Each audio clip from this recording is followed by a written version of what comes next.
So we're into reimbursement now as we move into chapter 9.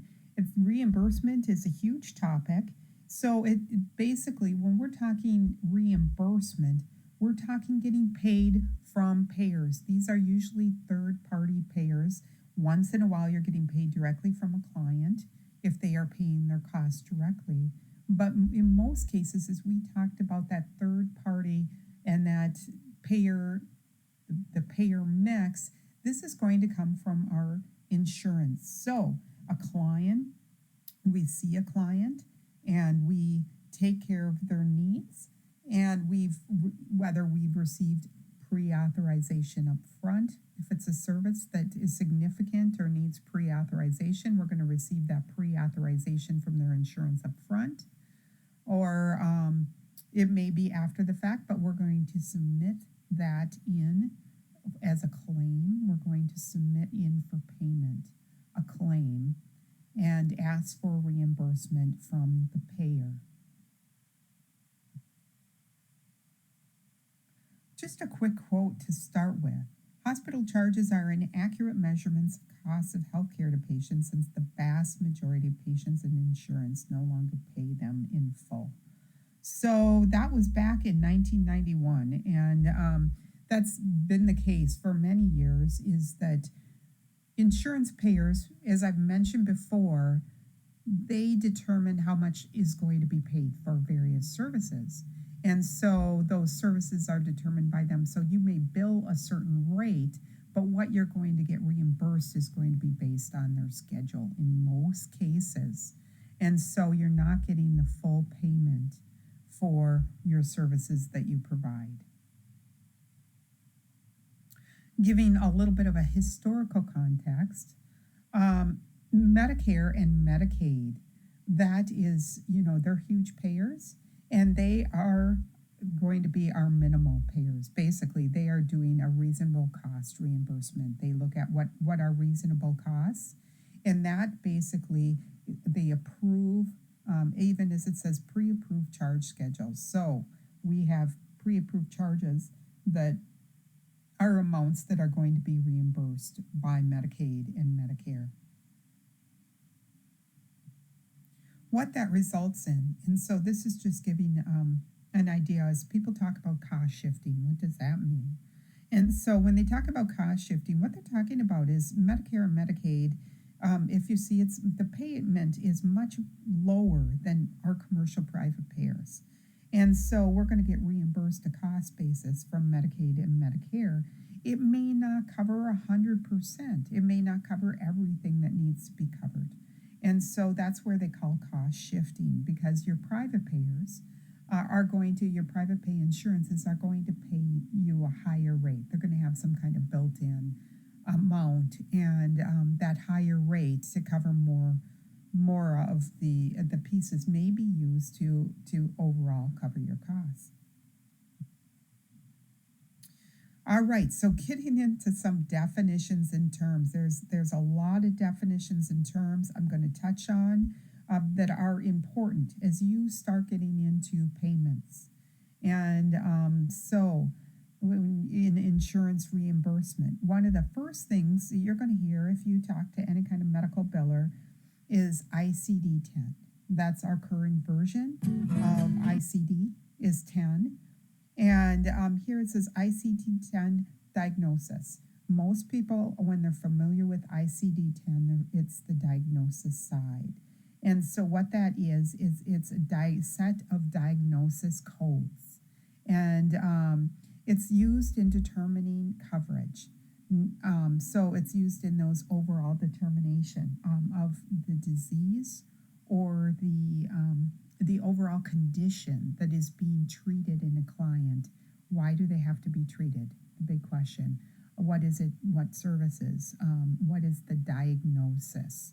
And so there needs to be some set diagnosis, and ICD-10 is a standard way to do that.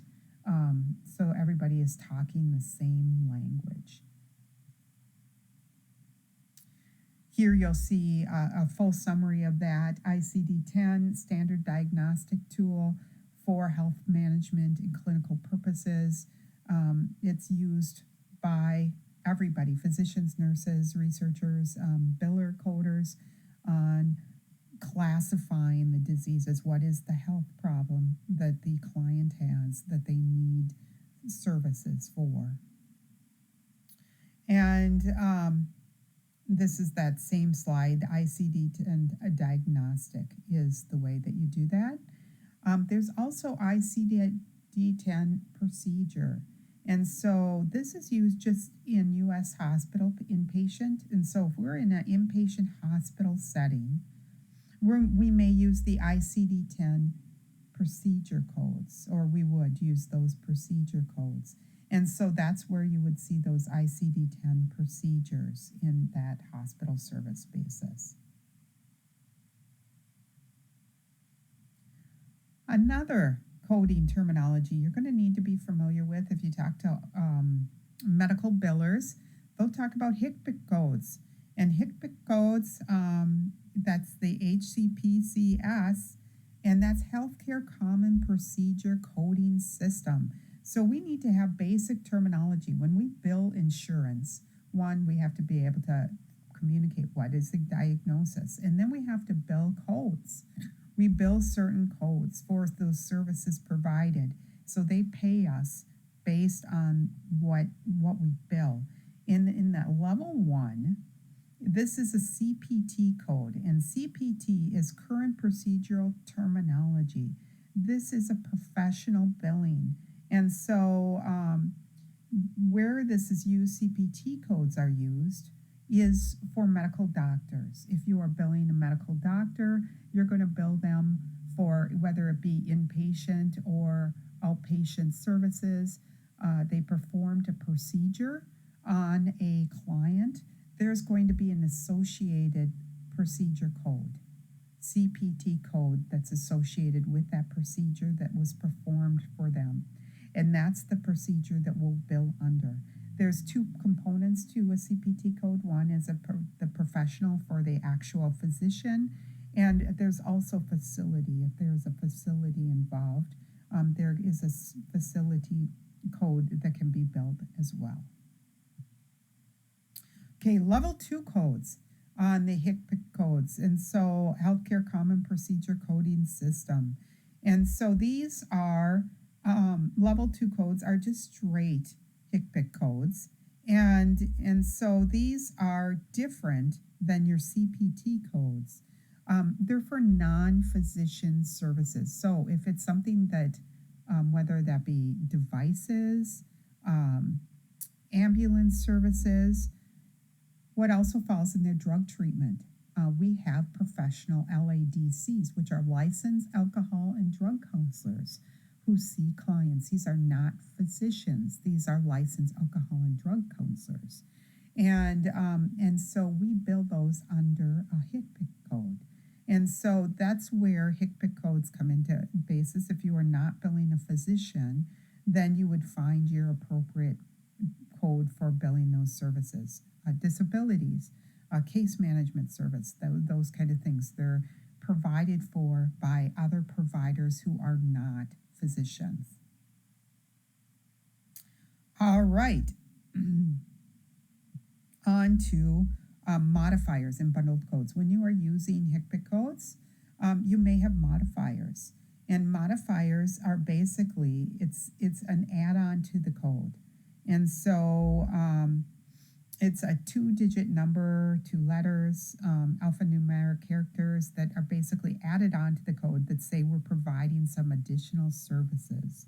And so we want to, when we're doing multiple procedures, we can communicate that through by using HCPCS codes. So for instance, if we're billing somebody for licensed treatment under the HCPCS code system, there may be a modifier for some co-occurring mental health services that are being provided, some additional nursing services that are provided.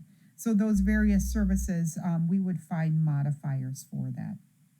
And there's also a term that you're going to hear called bundled codes.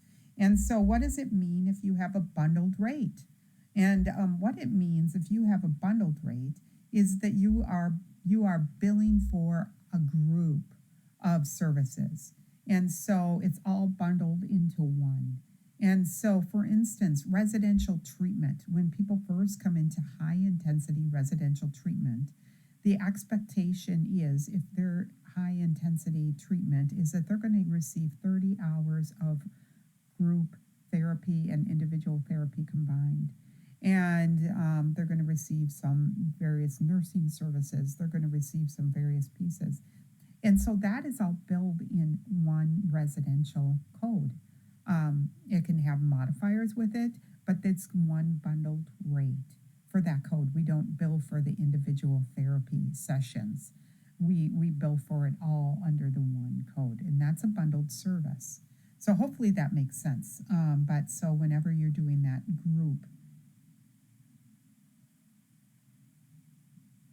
All right, when we get into Minnesota, we need to get specific on the Minnesota is the minutes system. And so minutes, if you're in Minnesota and you are billing any kind of Minnesota healthcare program, so MA, Medicaid, Medicare, you're going to need to register and use minutes. And so it's good to get familiar with that system as well. And you apply through that system and get approval in Minnesota. Another term that you're going to frequently, or you may hear, if you're in a hospital setting, you're going to hear the term Chargemaster. So if you are a biller, you'll hear that term Chargemaster. What does that mean?